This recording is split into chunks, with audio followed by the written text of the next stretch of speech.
திமுகவுக்கு தோல்வி பயம் வந்துருச்சுன்னு சொல்லிட்டு ஒருத்தர் விமர்சனம் பண்ணியிருக்கார்.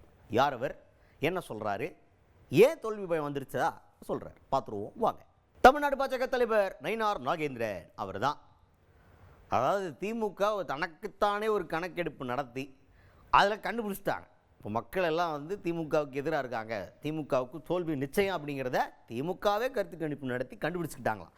அதனால தோல்வி பயத்தில் விரக்தியில் இருக்கிறாங்க திமுகவை சார்ந்தவங்கெல்லாம்.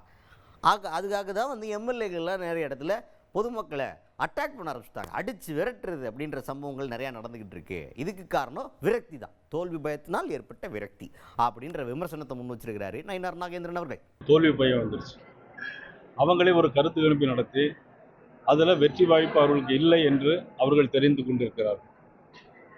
அதோட விரக்தியில் இன்னைக்கு பார்த்தீங்கன்னா ஒரு எம்எல்ஏ, இன்னைக்கு ஒரு கடலூர் கள்ளக்குறிச்சி பக்கம் ஒரு எம்எல்ஏ அவங்கள வந்து பொதுமக்களை திட்டி அடிக்கலாம் போயிருக்கிறாங்க.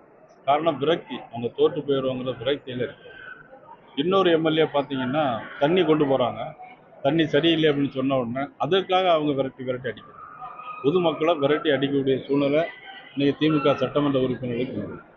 இதிலிருந்து நீங்கள் தெரிஞ்சுக்கிடலாம், நிச்சயமாக இன்னும் ஒரு வருஷம் இருக்குது, ஆனால் இப்போவே ஆட்சி மாற்றம் வரப்போகுதுங்கிறத எல்லாரும் தெரிஞ்சுக்கணும்.